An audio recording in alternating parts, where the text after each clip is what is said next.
Hello everyone. Sorry, I'm sitting a little too high. Welcome back. Right off the top, I apologize. This is Geography Now, India. I don't know the channel. The channel is, shockingly, it's Geography Now. Come on. I apologize because someone asked me to do this, and I can't find your name to give you the plug for having me do this for the recommendation. I'll try to find it before I post this, but I do apologize. I might not find your name. Like and subscribe to the video. Otherwise, I'm going to kick a puppy. And let's just go ahead and get into this. We have finally encroached upon the giant India. Some of you have been waiting a long time for this episode. I'm just gonna say straight up, you all know India is incredibly complex and diverse. Even Indians have trouble understanding their own country. Obviously, I won't be able to scratch even the surface in this episode, but I'll try my best. A lot of you Indian geography peeps have helped me along the way, so thank you. And without further ado, let's begin. It's time to learn geography now! Hey everybody, I'm your host Barbie. This place doesn't even need much of an introduction. Everybody has heard of India. It's big, it's loud, it's colorful, and most importantly, it has a plethora of confusing territorial anomalies that I just can't wait to cover. Here we go.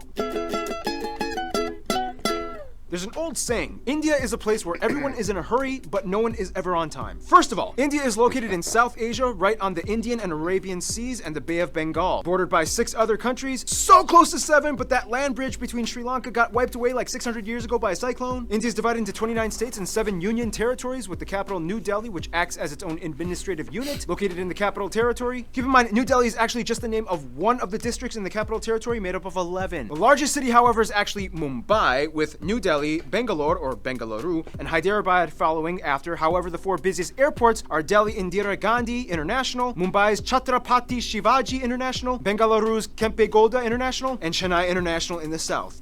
You know why I'm smiling. This is my favorite part of any episode we ever make. Territorial anomaly time. India is loaded with strange borders and deliciously complex demarcation lines. First of all, what exactly is a union territory? In the simplest way I can put this, union territories are places that are too distinct to be incorporated into a state, but too small to have their own local governments. The first one, of course, is the Delhi National Capital Territory, where the capital lies. Chandigarh is a post-independent city constructed to replace Lahore as the capital of the Punjab area after it was split up between India and Pakistan. Then you have the island territories, the smallest one, Lakshadweep, and the Andaman and Nicobar Islands. The Andaman Islands being home to one of the last uncontacted people groups on the planet, the Sentinelese tribe, who have been hostile to visitors and are therefore left alone, as well as the Nicobar Islands, which actually used to be a short-lived colony of Denmark. Finally, the 3 remaining territories are former European colony towns and ports. Dadra and Nagar Haveli, Daman and Diu, which are separated by about 200 kilometers across the Gulf of Khambat, and the most confusing union territory, the French-speaking Puducherry, which is actually split.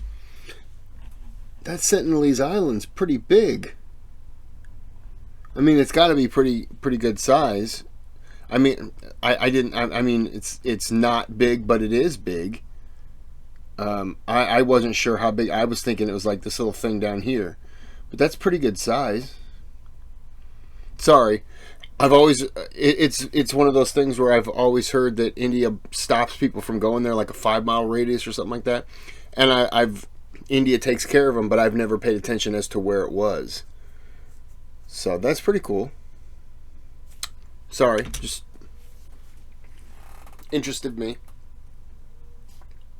Between 4 district cities across India: Karikal, Mahe, Yanaon, and Pondicherry. Pondicherry is strange because it has 11 enclaves within the Tamil Nadu state. And in this area, you can also find that experimental hippie-ish commune with a little bit of controversy. Look it up. And don't forget, here, the eastern states, also known as the 7 Sisters, are connected by this incredibly narrow 27-kilometer wide pathway known as the Siliguri Corridor. This pathway is like a crucial artery that completes the India puzzle. Or so you would think. Now let's discuss the juicy stuff. Now, in the China episode, I already talked about the disputed areas with India, such as Aksai Chin and Arunachal Pradesh, the latter pretty much just belonging to India as it's almost completely inhabited and operated by Indians. So let's move to the other disputes. Now, as of 2015, the Bangladesh episode is already outdated, as India and Bangladesh have finally come to an agreement over the frighteningly complex former enclave-exclave dispute. In the end, India only lost about 40 square kilometers of land to Bangladesh, and now only a few enclaves and exclaves exist. Now let's head north. Now, when you try to draw the shape of India, you might want to be careful which depiction you use. Some might use this picture, some might use this, some might use this, and those that don't really study very well might use this. The point is, the whole area is like the most heavily militarized, diplomatically stressed out region on the planet. It's already had like 4 wars in the past half century. Basically, India, Pakistan, and to some extent China all want the entire area for themselves, although it's more of like a Pakistan-India thing. In the China episode, we already discussed the Chinese disputes with India, so I won't cover those in this episode. If you want to learn more, just watch the China episode. But anyway, this entire area was a former domain known as the princely state of Jammu and Kashmir that was under royal Maharaja rulers all the way up until independence. Currently, this place is split up by this fenced-off militarized line known as the line of control between India and Pakistan. Why is this? Well, in the quickest way I can put this, Okay, the British are out. We get to take your land.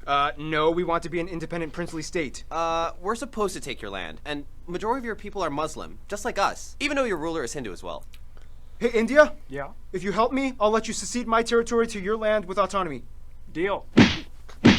Ha! Your problem now! I love how Mike played India. He totally represents India. Oh, and keep in mind, Pakistan's capital, Islamabad, is less than 80 kilometers away from all that drama. The line of control meanders through the mountains until it stops at a point called NJ9842. This is where things get really crazy, because from there you hit the Siachen Glacier, the second longest non-polar glacier in the world, and this is pretty much the dead man zone. After point NJ9842, you hit the actual ground position line, a series of military outposts that extend all the way to the Chinese border. That means everything in this area is ground zero for the Indo-Pak tension. And you know, the crazy thing is there's actually literally small towns of normal, regular civilians living in these areas high up in the mountains, many of which just go about daily life, going to work and raising their families. Otherwise, they have a river dispute with Nepal and various river islands disputed with Bangladesh. Outside of all the dispute stuff though, India not only has the world's second largest road network and 3 of the world's top 10 megacities and their own space program, but they also have a copious abundance of landmarks and notable sites, way too many to list, but some of the ones that you guys, the Indian geography peeps, have told me to mention include places like the abandoned Dhanushkhodi Ghost City, Golconda Fort, the 4 pillars of Charminar, the Ajanta Buddhist art caves, the Ellora monolithic ruins, Mandu Fortress, the Golden Temple, which feeds over 100,000 people a day, the Gol Gumbaz Mausoleum, Holy the shit. Kalavantin Durg Post, the ruins of Hampi, the hill forts of Rajasthan, Shatrunjaya Hill, which is basically like a mecca for Jains, the Temple of the Bodhi Tree, Jal Mahal, Bangart Fort, the most haunted place in India, Mahabat Maqbara, and keep in mind, just like in China, you can find a Great Wall of India in Rajsamand. There's also the Paritala Anjaneya Temple with the largest statue in India depicting Hanuman, and at over 150 acres, the Sri Rangan Attaswamy Temple, the largest Hindu temple in the world. Oh yeah, and there's also that building with the stuff in the thing, whatever. Anyway, we could go on for centuries talking about India's rich constructed domicile, but what it lies on top of is even more fascinating.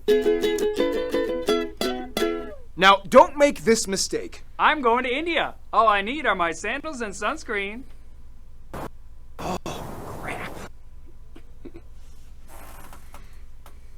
With DirecTV Stream, I can get live TV and on demand together. Baseball, Ghostbusters. Baseball, Ghostbusters. Une through TV with the best of live and on demand. DirecTV Stream. My signal's really slow.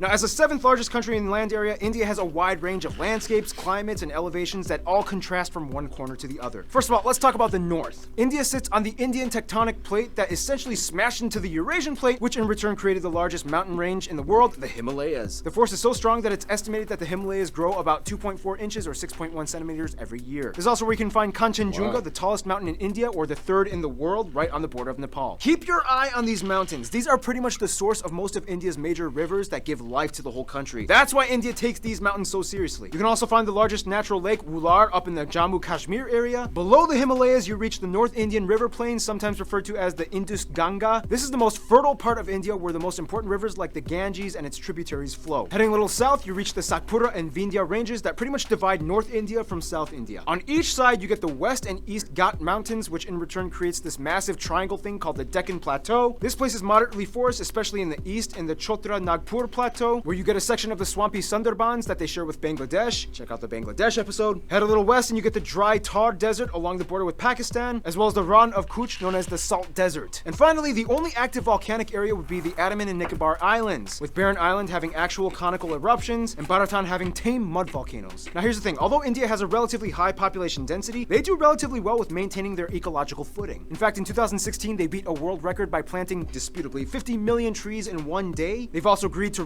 reforest about 12% of their country by 2030. The most heavily forested area being the 7 sister states in East India. Now, one of the factors that contributes to this would be the fact that India has the lowest meat consumption in the world, with the highest population percentage of vegetarians at around 40%, most of whom are lacto-vegetarians that consume milk products. By the way, in India, when buying groceries, this label means vegetarian and this one means not vegetarian. Nonetheless, the remainder of the population does typically eat some kind of animal protein, mostly in the forms of seafood or chicken, but almost never beef or pork unless if you are part of the Muslim or Christian minorities scattered throughout the west and east areas. Now, let's talk about the role of cattle, shall we? India has more cattle and livestock than anywhere else in the world at around 330 million. And it's interesting because since they have prevalent Hindu traditions, the killing of cows is illegal in many of the states except for a few, and each state has varying degrees of punishment for committing intentional cow slaughter. Keyword intentional. Cows accidentally get hit by cars all the time. Once a cow is too old to produce milk, it typically is released into the open to die naturally in the wild, ideally. Nonetheless, male cattle get it much worse, as they are deemed as kind of useless. Some places use them as draft animals for labor, some religious sects use them as sacrifices, but otherwise they are typically sold to the underground market for beef or hides. To this day, there are about 6 times as many female cows as male cattle in India, so that means, yeah, something's happening to the males. Nonetheless, India does have the 3rd highest carbon emission rate after China and the US, 4th if you consider the EU. However, emission per capita, they rank pretty low at only about 2 kilotons per person. Contrast that with Qatar at about 40. There are 94 national parks, 501 animal sanctuaries across the country where you can find some of the national animals like the peacock, the Ganges River dolphin, the king cobra, the Indian elephant, and the highest population of Bengal tigers in the world, which are all highly protected. India also has the most irrigated land in the world, which allows them to become the #1 producer of multiple products like millet, bananas, lemons, limes, mangoes, ginger, chickpeas, milk, butter, fennel, jute, and about 75% of the world's spices alone come from India. Speaking of which,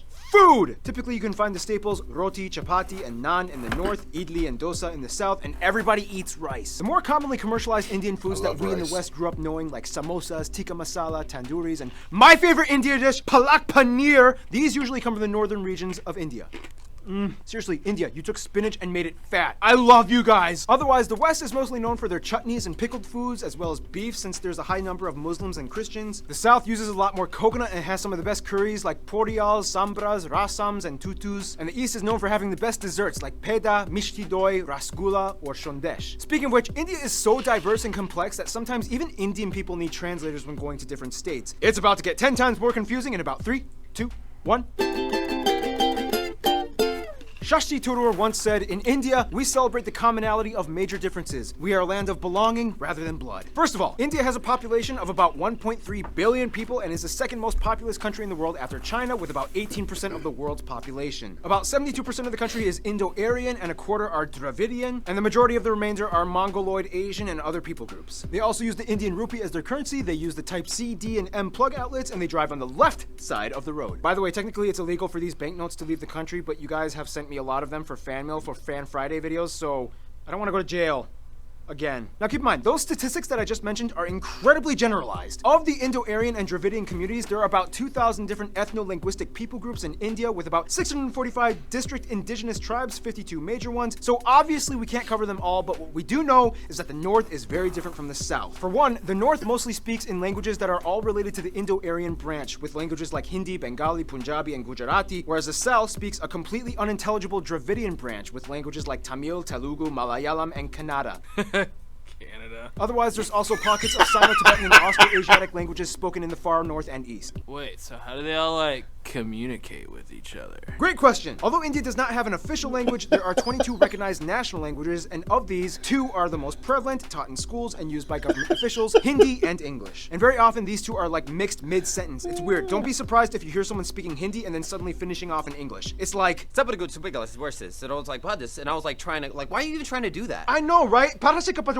And the washing machine, I told them, a Bob Saget with a chainsaw. Now, of course, let's discuss the one thing that goes hand in hand with India, Hinduism. About 80% of India claims to be Hindu, or at least part of the Hindu practicing community. Now, we don't have time to explain everything about the tenets and multi-layered philosophies and practices of Hinduism. If you want to know, just talk to a Hindu person. But basically, one thing you do need to know is that Hindu-driven ideologies pretty much dominate most of life in India, everything from family to business. You will see colorful, mesmerizing shrines, temples, statues, and rituals being performed everywhere, even in public. On the Bharat Mata, the Mother of India statues are everywhere. She's like the symbol of India. The largest Hindu pilgrimage, the Kumbh Mela, happens every 3 years, rotating between 4 cities, in which the adherents bathe in the Ganges River and enjoy a massive festival with tens of millions of people. Like, seriously, you can practically see it happening from space. Now, a controversial topic in relation to Hinduism would be the caste system, which is basically a belief that people are born into a socioeconomic life that they are destined to serve into. Today, however, the system is more fluid and loose from what it used to be from a long time ago, and thanks to economic reforms, anybody with enough drive can kind of move up the social ladder regardless of birth. Nonetheless, India is home to every major religion in the world, even a few Jews, including the B'nai Menashe, an indigenous group that claimed to be one of the lost tribes of Israel. In fact, Judaism and Christianity actually had a head start in India way before it even kicked off in Europe. As tradition holds, Cochin or Malabar Jews migrated around 1000 BC to trade during the times of King Solomon, and in 53 AD, Thomas the Apostle of Jesus arrived in what is now the state of Kerala to establish the first church in India. Today, most Christians are found in the southwest and far east Seven Sisters regions. India also holds the highest population of Sikhs, Jains, and Zoroastrians, mostly found in the north, and the second largest Muslim population in the world after Indonesia. Most Muslims are populated around the northwest areas by sorry, I just have this delayed reaction there. That does not mean the Nazis. I'm pretty sure that's the original like peace or whatever kind of thing. Wow, that was a good 3-second delay. I just looked up and saw it. I saw that, and then I saw what I thought was a catcher's mitt. I was like, Nazis play ball? Sorry. mostly found in the north, and the second largest Muslim population in the world after Indonesia. Most Muslims are populated around the northwest areas by Pakistan or in the east by Bangladesh. Oh, and don't forget the Buddhists. In fact, Buddhism actually started in India. Today, the Dalai Lama even takes refuge in Tezpur in the state of Assam. Oh, that was a lot of information. Okay, so by now you can probably get a grasp of how incredibly mixed and diversified India's population is, but what exactly holds the country together? Well, for one, you kind of have to understand Indian history, which will take way too long to explain, but in the quickest way I can put it, Indus Valley, Maurya and Gupta empires, southern empires, Golden Age, Middle Kingdoms, a ton of new religions come flocking in, the north fell to the Delhi Sultanate, the south became the Vijayanagara Empire, the Mughal Empire starts, British East India Company, direct British rule, nationalist movements, independence, republic, economic liberalization in 1991, and here we are today. Vijaya. Essentially, India used to be made up of around 500 smaller royal princely states, and when the British came in, they kind of exploited them to manage such a huge population. Although India is a democratic federal republic and the largest democracy in the world, the old royal families still exist today, and although they have no political power, they hold high positions of influence in their communities across India. So today, technically, you could meet someone that would be considered an Indian prince or princess. Nonetheless, the biggest thing that really united Indians in the past 2 centuries would probably be their hatred of British rule. It was kind of like, well, this is not cool. Yep. What do you say you and I work together and end this thing?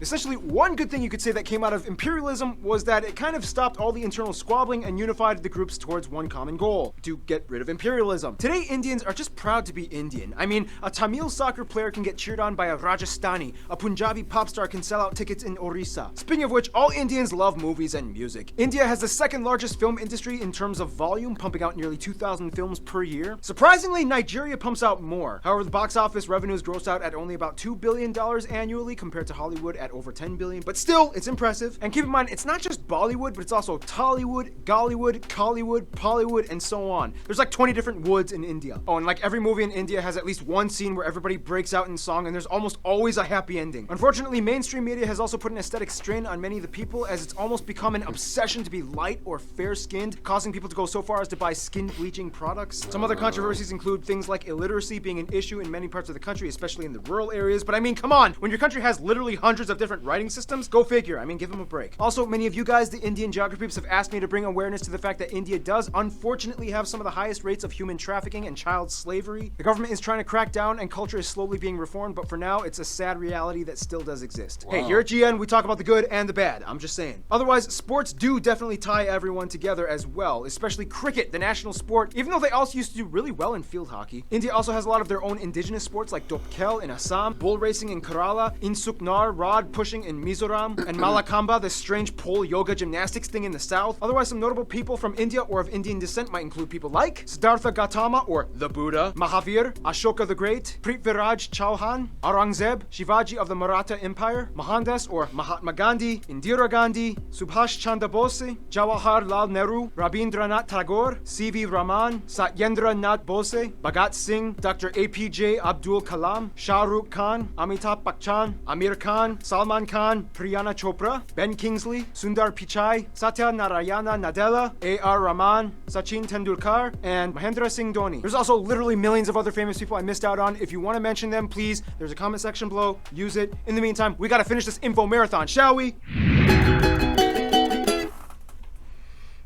I didn't realize Ben Kingsley. I thought he was You just can now British. get anything delivered with Uber Eats, but take it from me, that doesn't mean you can eat anything you get. Burger, that is an eats.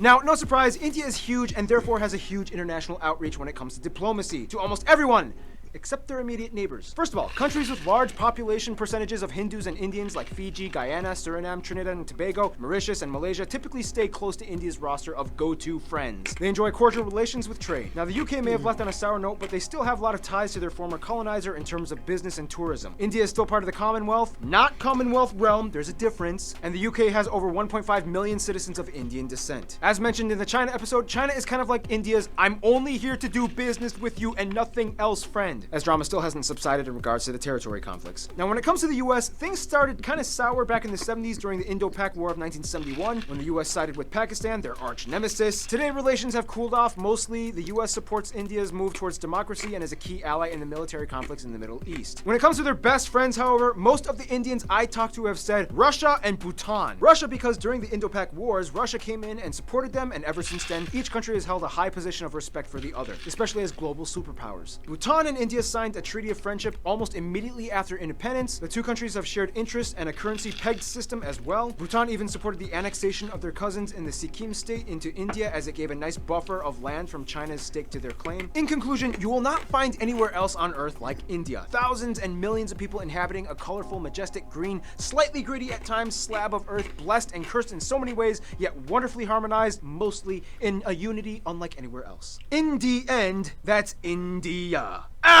Stay tuned, Indonesia is coming up next. I know this is going to sound weird, but I think that was almost too much information for that period of time. And I can't tell you how much of that I will have retained, because there was so much of it. It is sad about the trafficking. But yeah, that was a lot. That was interesting. I don't know anything about India. They're a country. I thought, no, don't do that. I thought India was just like that, you know. I didn't realize it was a section up over here, and well, I just thought it was like that, like a tooth, like a shark's tooth. So, anyways, this is pretty good. I'm going to tell you to like and subscribe, hit the thumbs up, which is the like button. The thumbs down button's broken, so just if you want to hit it, just go ahead and hit the thumbs up for right now, and then you can come back at a later date and not hit it. Because why would you come back in like 2 weeks to do that? It's just a dick move. Just hit the thumbs up, shut your face and hit it. Good job. Alright, I'm going to end this here, and it's 6:30. I'm going to do a couple more tonight, and then relax for a little bit. Okay, have a good day, have a good night.